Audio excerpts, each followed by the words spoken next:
Prior to Mine르바, Mr. Ben Nelson spent more than 10 years at Netflix, where he served as CEO from 2005 to 2010. He began his tenure as CEO by leading Netflix's sale to Hewlett-Packard for $3 million. Previously, Ben was president and CEO of Community Ventures, a network of locally branded portals for America's communities. I know many participants come to meet Mr. Nelson today. Now, please welcome keynote speaker Mr. Ben Nelson with a big applause.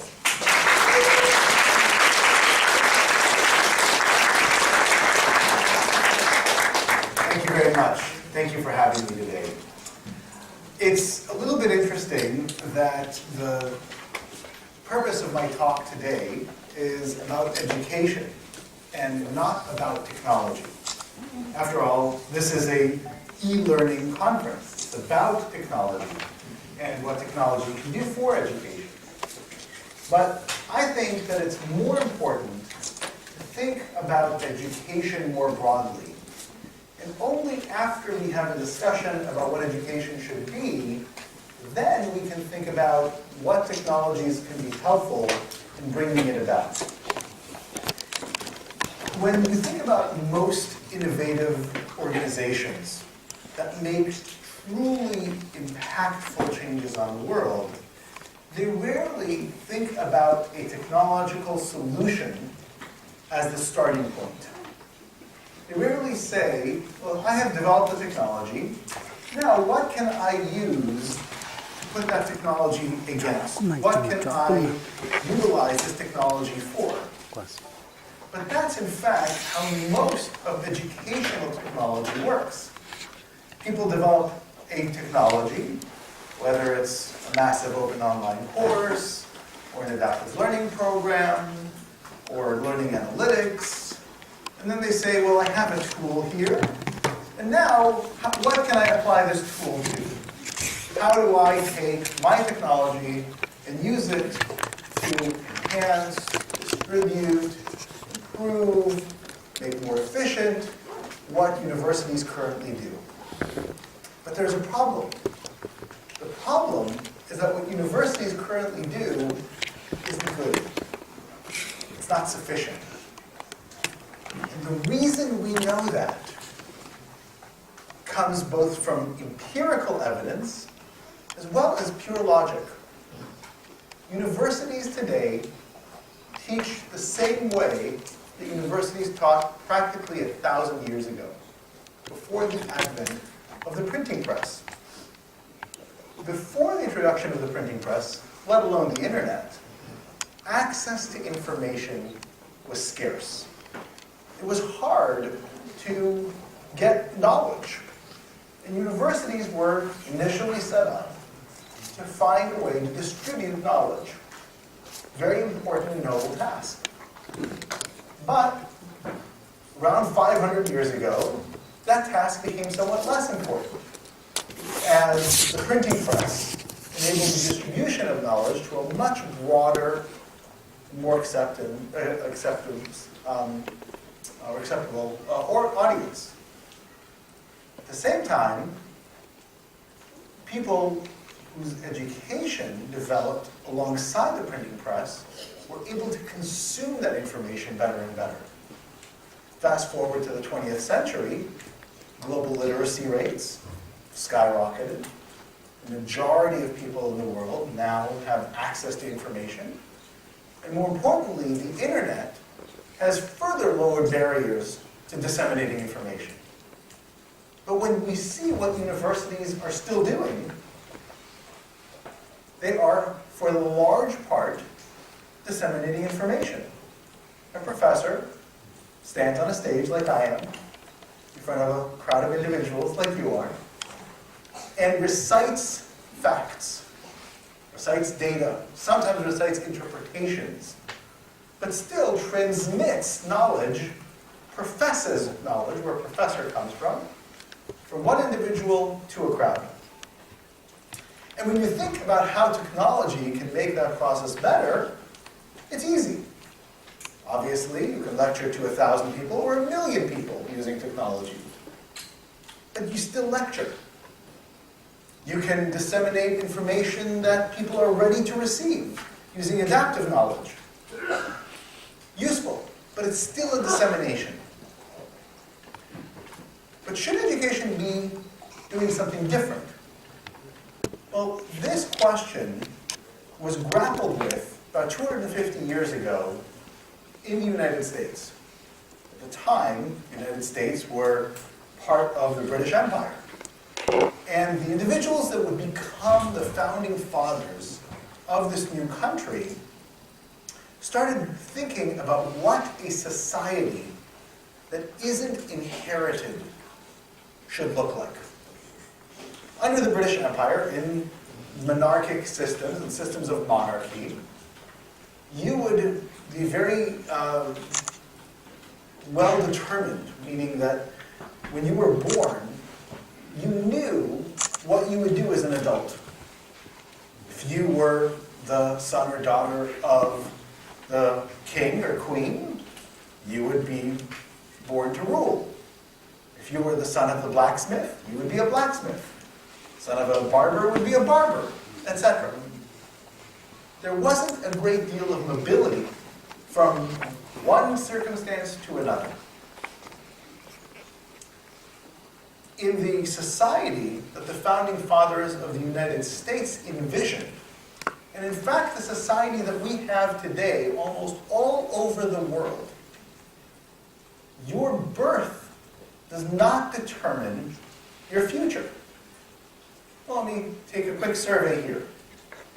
How many of you here in the audience are today in the career that your mother or father had at this time of their life? Raise your hands.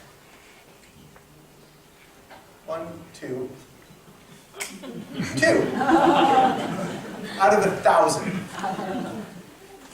This is the vision of the founding fathers of the United States. The impact of their vision is what you all are experiencing here in Korea. A society of self-determination. A society of mobility. And when they envisioned this radical new idea, they said, we have to rethink what our educational institutions produce. Because after all, teaching a vocation, teaching a job in these educational institutions isn't good enough. Because the job that you may be trained for when you're 18 may be quite different than the job you will have when you're 30 or 40 or 50. Let me ask another question. How many of you in this room, when you were 18 years old, studied how to do the job that you are doing today? Raise your hands. 1, 2, 3, 4. Twice as many as those of you who had the jobs of your parents, but still less than 1% of you. And so their conception of what a university should be was a university to develop the whole person. Not a university to teach you a skill, not a university to teach you knowledge for the sake of knowledge, but an institution that would develop the mind to an extent that you would learn transferable, practical knowledge. Some of the founding fathers called it practical knowledge, others called it useful knowledge. And this idea was radical. So radical, in fact, that the founding fathers had no idea how to implement it. And the closest that universities got to fulfilling their vision was known as the Great Books Program. Universities would select a series of texts, usually written by, in fact, almost all, or all of them written, by white men who had then died, so would have been long dead at the time. So everyone from Aristotle Plato or Shakespeare. They would read these great works in the hopes that the lessons of the giant, the lessons of history, will be able to be learned by students and then applied to any form of career that they would pursue, especially those careers that would contribute directly to society, being in government, being in service to other citizens. Now, this is a nice attempt, but unfortunately it's quite flawed. And it's flawed because, and this was not known at the time, the mind is quite bad at a thing called far transfer. It's not good at it. Far transfer means that you learn a concept in one context and then can originally find a different context and apply it correctly. Okay? I'll give you an example. Many people who study economics study the concept of sunk costs. A sunk cost means that it's an investment that you've made in the past. So for example, if you're building a new building that you would like to sell, let's say that half of the money spent on the building has already been spent. You've dug a big hole in the ground, you've laid the foundation, etc. And let's say you have to invest another $1 million to finish the building. But at the time, halfway through that construction, you get a new estimate on the value of the completed building. What will happen, how much the building will be worth if you finish it. And it turns out that the whole building will be worth less than the amount of money that it will take for you to finish it. The fact that you've already spent money digging the hole and building the foundation doesn't matter. It's a sunk cost. You wouldn't spend $1 million to get $500,000 back. It doesn't make sense. So economists have learned, and people in business learn, this idea of sunk costs. But remarkably, when the same individuals have, let's say, a relationship with another person, where they've invested a lot of energy and time and money in the past, and the relationship is never reciprocated, they've never gotten back from that person any kind of support or investment in return, they oftentimes forget the lesson of sunk costs. They don't know how to translate a pure economic lesson to interpersonal relationships. And in fact, sunk costs would be useful for people to remember when they legislate in politics, when they operate on a person, on a table, if they're doctors. It can be found similar concepts like sunk cost in biology. But when you learn about sunk cost in context, it turns out to be very difficult to apply that context in other, or that concept in other contexts. Another example, air traffic controllers, the individuals that help planes land on time, are notoriously good critical thinkers. They have to manage how airplanes come, sometimes manually, especially before the age of computers, and account for changing conditions, changing weather patterns, human error, pilots, etc. And so a researcher decided to give air traffic controllers a general critical thinking test to see how they would score. It turns out they scored exactly the same as any other profession. No difference. Because what they learn to think critically, the decisions that they learn how to make on the job are not translatable to other areas. And so, we have one of the dilemmas, dilemma number one. How do you actually teach practical, useful knowledge, which is crucial for our form of government? And when I say our, I mean practically the entire world's form of government, for our society. How do you actually teach concepts that can be contextualized and recontextualized? Problem number one. Problem number two. the methodology of teaching. I mentioned that universities are teaching in the same way as they did for hundreds of years. Now think about what else we would find acceptable today to be practicing the way that it was practiced hundreds of years ago.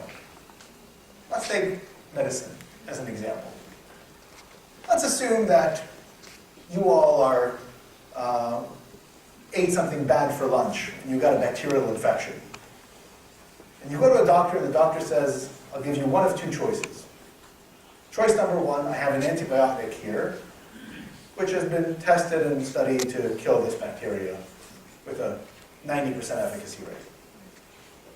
Choice number two is I'll take a leech, I'll put it on your arm, and he'll suck out your blood.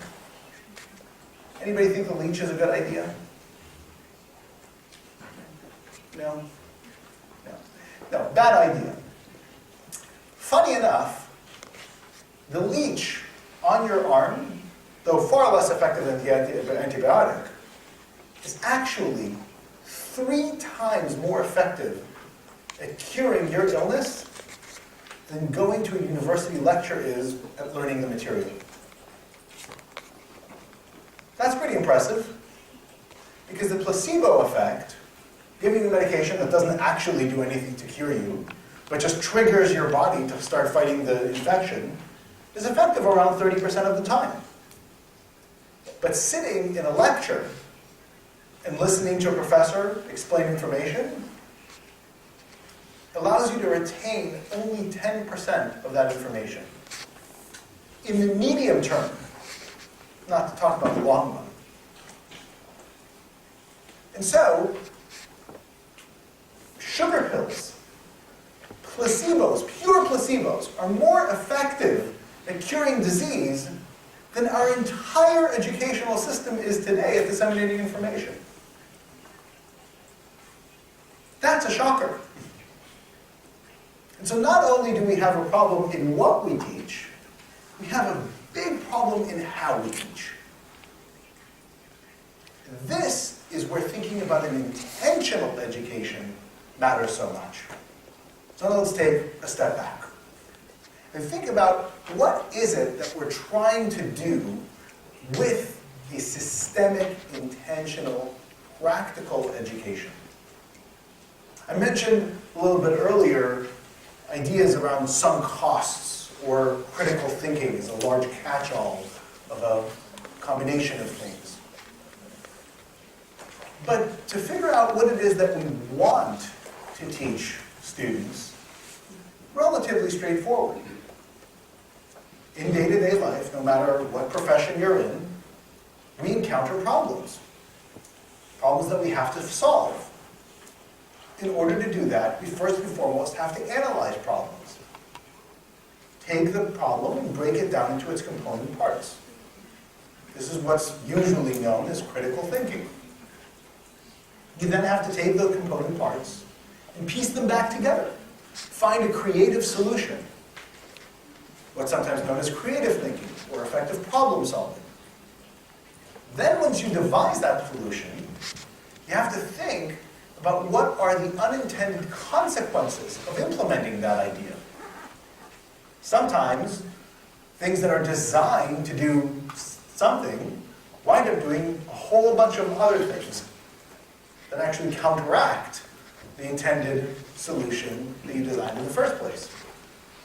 So you have to understand how systems work and interaction effects. And then, because we all live in the world, with society, with other people, you have to then figure out how do you implement and communicate well with other people in order to make these ideas, these solutions, into reality. How to communicate well or interact well with other people. So these concepts are not particularly controversial. I think anybody would say, well, I want to hire an employee who is able to do these 4 things, namely think critically, think creatively, understand effective interactions, understand effective communications. Seems to make sense. But our educational system doesn't focus on these things today. So when you design a system, that is supposed to do these types of things, you have to keep a few things in mind. First, these big capacities, critical thinking, creative thinking, etc., are not homogeneous. They're not a thing. They're in fact composed of many things. Think about critical thinking. One form of critical thinking is evaluating claims. Somebody makes a claim, you can think about how do you evaluate that claim. But evaluating claims is also not a thing. Some claims you can evaluate using logic. Some claims you can evaluate using reasoning. Other claims you can evaluate using statistics. Others you can just think of counterclaims. Right? So each one of those are discrete components of claim evaluation. But then there are other forms of critical thinking. For example, making decision trade-offs. Do I take path A or path B? Well, to figure that out, you may have a completely different set of tools. For example, thinking of a cost-benefit analysis, which doesn't really come in handy for claim evaluation. And so, critical thinking is a set of heterogeneous components, as is creative thinking, as is effective communication, as is effective interaction. We've identified about 100 of these individual components that we refer to as habits of mind or foundational concepts. Habits of mind are easily triggered and then difficult to apply. For example, someone makes a claim, think of a counterclaim. Easy to trigger, hard to apply. Which counterclaim would make sense to apply? Hard to think about. Foundational concepts are the opposite. Relatively easy to apply, hard to know when to apply. Hard to know when is the right time to trigger. So for example, statistical analysis, relatively easy to teach the methodologies behind one form of distribution versus another. Hard to teach the intuitions as to which statistical analysis would go well with what data set. But in both of these situations, context in teaching can be deadly.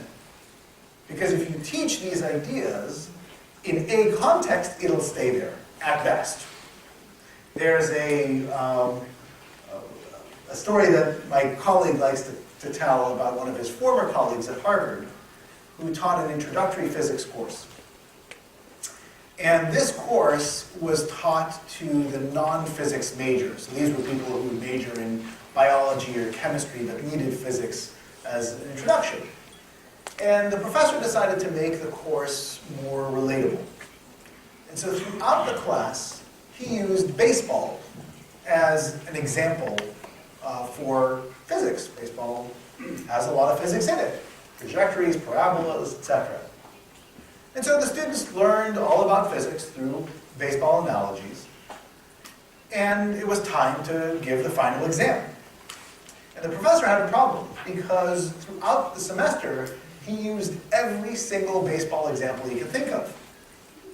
So, when the final exam came, he wrote it using football analogies. The Harvard undergraduates screamed bloody murder. Unfair! You taught us a course about baseball, and now you're asking us about football. We can't do that. Football and baseball are what is referred to as near transfer. Very related to one another. Very different than, let's say, teaching a course on baseball and then talking about car collisions. Right? Or maybe astronomy.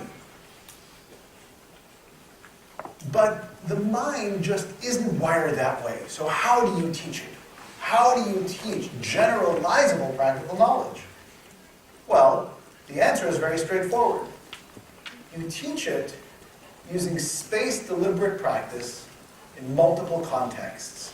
When you foreground the habit or concept as opposed to the subject. So rather than teaching a course about baseball that uses concepts in physics, you teach a course about the concepts of physics contextualized in baseball, and then the same context contextualized in astrophysics, and the same concept contextualized in biology. Now, you may notice that this is not the way universities are currently set up. Universities are currently set up finding people who have subject matter expertise, not that have general application expertise. Problem number one, think about the design. And so what you do is create a curriculum that purposefully introduces and then repeats and applies these types of concepts in multiple contexts, over and over and over again, until the mind internalizes these ideas, develops the habits, and deeply understands the generative concepts, the concepts from which other ideas can grow, such that people can originally apply them. So that's solution number one. Sounds easy. Not. We'll talk about what it means to build on it. Portion number two is the pedagogical model. How you teach. Explaining, professing to students about these concepts in different contexts won't be retained. We've already discussed how the lecture test-based methodology has a 90% failure rate, meaning 90% of the information you're supposed to learn in a typical class is forgotten within a few months of the end of the course. We, of course, all know this. If we were to go back today and be given the exact same test, not even different questions, the exact same test that we took as undergraduates, that we got A's in when we were undergrads, we would get F's in today. We didn't learn the material. And so the insight into how to design pedagogy comes from the science of learning and the science of memory. And the science of memory has many different types of principles, but there are really two that are crucial, that are meta ideas, meta maxims that the other components feed into. The first one is thinking it through, and the second is making associations. Let me give you a seminal study, or an example of a seminal study that explains or demonstrated how important these things are. A group of researchers asked a set of individuals to come in and look at a list of phrases. It could be cup on table, chair on floor, light near wall, etc.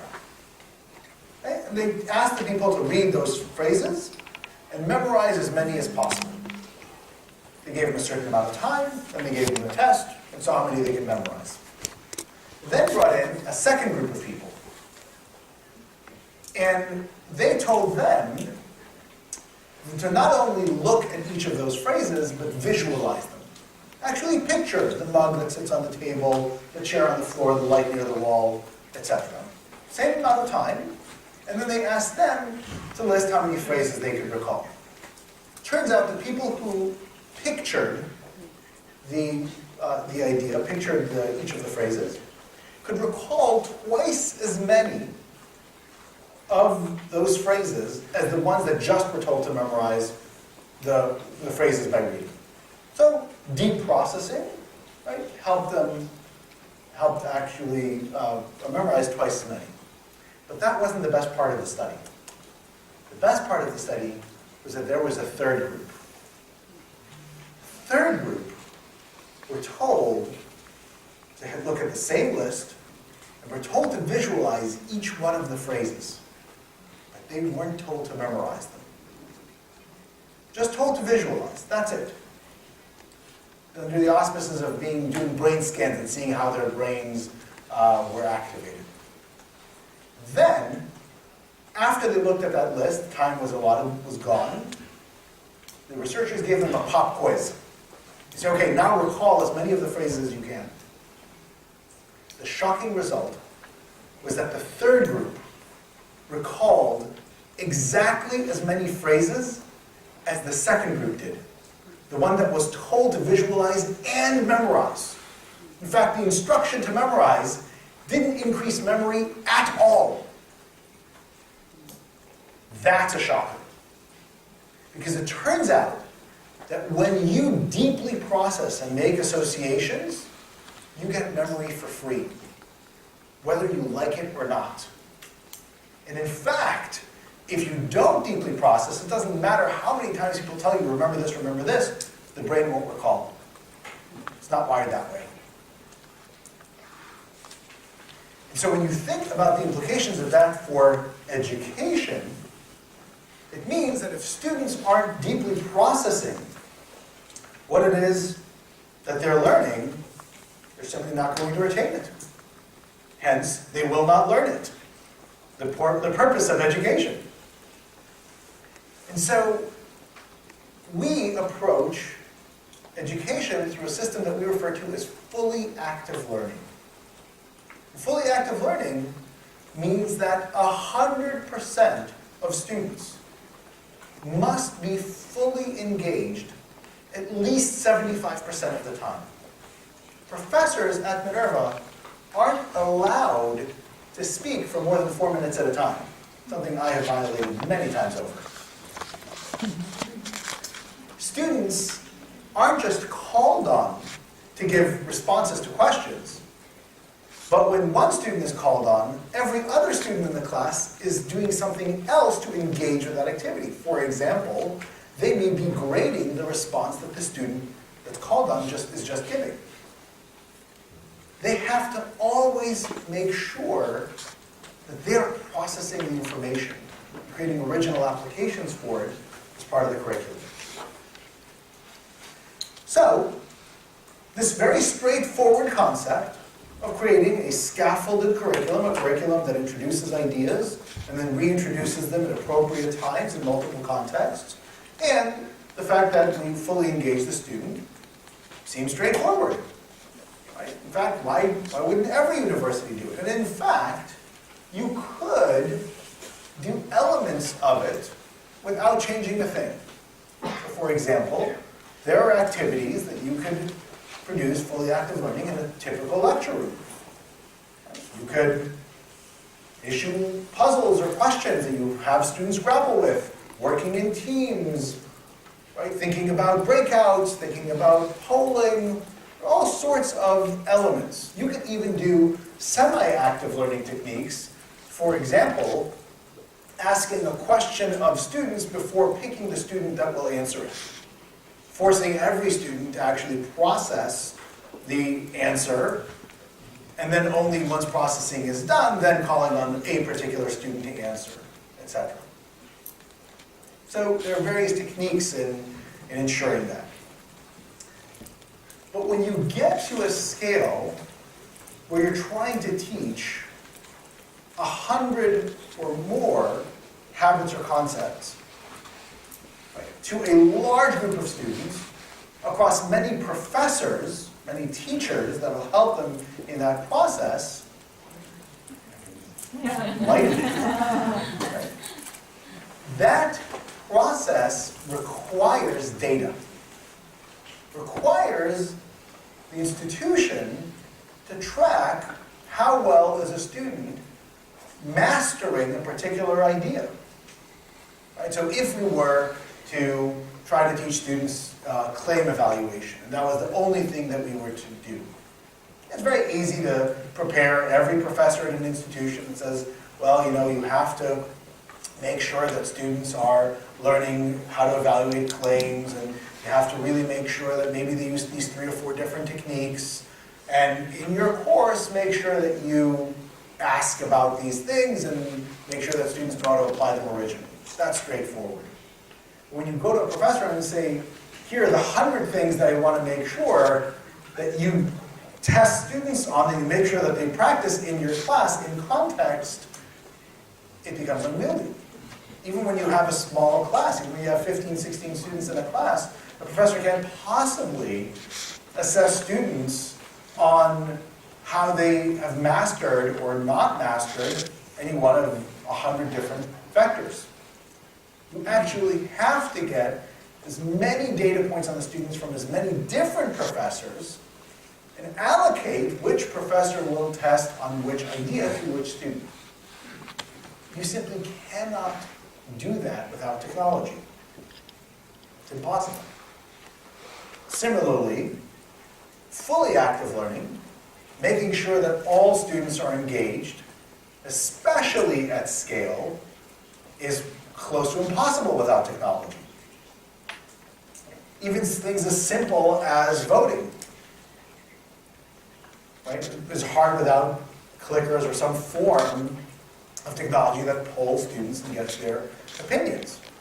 And so we designed an entire system that is built to ensure that every student is participating at all times, and that student progress is tracked, and that that progress is then fed back to professors in an easy, digestible way so that they can manage their class better, ask the right students at the right time, right, for the right type of question.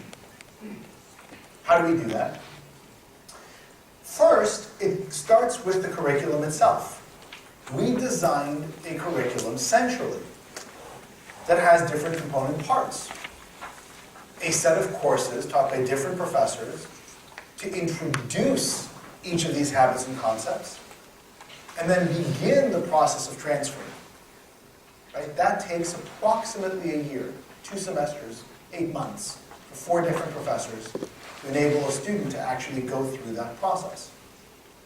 Then, a set of additional courses that are more subject matter oriented that exercise these habits and concepts in a more particular set of disciplines, be they the natural sciences, the social sciences, business, arts and humanities, computational sciences broadly.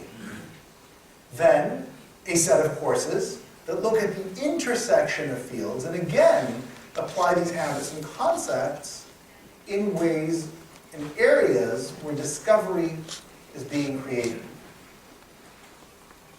at the edge of knowledge. Then, we offer students a year where they themselves effectively design their education, which is then facilitated by our professors and is almost fully personalized. That process enables students to go from the very beginning of their journey, trying to master these habits and concepts, and then have the spaced repetitive practice that is necessary for those ideas to cement in their minds. Pedagogically, we offer an all-seminar education. Pedagogy, there's always light. Curriculum dark. And so in pedagogically, we ensure that there is a camera that is pointed at every student's face at all times. We have an institution which is residential. Students all come from all over the world and they live together. But all of their classes are done online because we want to make sure that students have the data around what they say, the evaluation of what they say that feeds in to a larger database, an algorithm in fact, that enables the professor to know who to call on and when. That algorithm then takes into account how much is each student struggling with each piece of information, habit or concept that we try to teach, how many contexts they've actually applied those habits and concepts in, all the way down to how much they've actually been talking. Professors can instantly see who in a particular class has been talking more than average versus less than average, so they'll know how to draw people into the conversation. All using a technology that enables these very intimate and advanced seminars to occur. There are implications as well for the institutional design. I referenced earlier that current universities aren't selecting professors based on broad applicable knowledge. They're selecting professors based on narrow expertise, often rigidly so. people who explore a particular bioenergetic concept, right, will have a theory as to the best way to optimize that bioenergetic channel. And there'll be other researchers halfway around the world that believe that that is the wrong way and that they know the right way. And they will spend 20 or 30 years battling one another, trying to figure out which element or which perspective is correct. Now that's important for science. It's important for the advancement of knowledge. It's not particularly useful for education. In education, you want somebody who is much more open-minded, who's broad, who can apply ideas in different contexts. The current educational system doesn't promote that kind of thinking, certainly not the current tenure system. And so, at Minerva, we don't have tenure. We pick professors that have extremely high fluid intelligence, that are very broad in their interests. And we find that those professors are far, far better educators than the ones that are very narrow, right? Despite being world-renowned, perhaps, in a particular field. We evaluate and assess professors on how well they teach. It's kind of a shocking idea in education. We forget that most people in academia get their jobs not based on how well they actually practice that part of their profession, but on how well or how quickly they publish, which again has almost nothing to do with the educational enterprise. This is a problem. We would not want to take our sick child to a doctor who isn't measured on how well he cures the child, but more so on how well he cooks. One is not particularly relevant to the other. You could say, well, you know, if you cook well, you have to know how to blend ingredients and think about proportion. You have to have steady hands. That's really useful for a surgeon. More useful is actually to measure how well they do surgery. But at the same time, we send our children for brain surgery. What education is. It rewires your brain. And have them operated on by people who are not trained in brain surgery, who don't have a program for brain surgery, who aren't evaluated on how well they perform brain surgery, and yet we're perfectly happy sending our children through that pathway. That's a problem. And so not only do we evaluate our professors on how well they teach, we also train them. We in fact spend a month untraining and retraining our professors in the methodologies of fully active learning and measuring and teaching habits and concepts.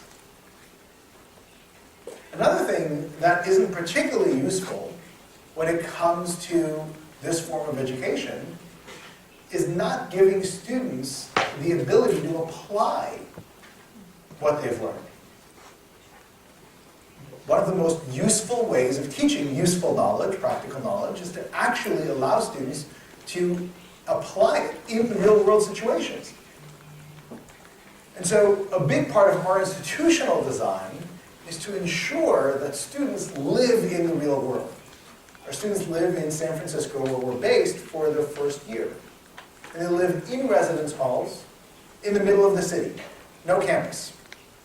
No cafeteria, no climbing gym, no sports fields, no campus museums, because we have real restaurants and supermarkets and real parks and real museums, right? And we make sure that our students integrate into that city and live there as residents. Then we ensure that they transfer those practical ideas from one culture, the culture of the United States, to several others. In fact, they begin their journey right here in Seoul. They spend 4 months in Seoul, followed by another 4 months in Hyderabad in India, then 4 months in Berlin, 4 months in Buenos Aires, 4 months in London, and 4 months in Taipei, before coming back to San Francisco for a month where they graduate and manifest everything that they've learned in their capstone project to present during that month. That idea of moving students from context to context is another example of transfer. It's another example that allows students to practice this useful or practical knowledge in very different circumstances, which then, of course, allows them to originally apply it no matter where they wind up living in the future. That also means that the institution itself should probably rethink what it is that it's spending money on. We as an institution will never spend money on buildings, perhaps outside of places for students to live. We will not build cafeterias or gyms. We will not build labs. We will not build professor offices. We spend all of our resources on providing students the educational and support infrastructure they need to be successful. That's it. So we can deliver a higher quality education than exists anywhere in the United States for a fraction of the price. Now, how do I know that it works? How do I know that we're succeeding? Luckily, there is an organization in the United States called Collegiate Learning Assessment. They put together a test. And this test, the CLA+, which is quite well known in education circles, tests a few things that we, again, all know universities should be teaching. It tests how well does somebody think critically, how well do they problem solve, scientific reasoning, and effective communication, primarily written and reading communications. And what the CLA, the way the CLA is administered is you administer initially when students come in as first-year students, and then you administer at the end of their 4 years. And you see how universities progress students along these paths. Now, it turns out that most universities don't progress students very much at all. Some progress, especially from universities that work with students that test relatively low at the beginning and manage to show some progression over time. Now, we select students that come from the very top.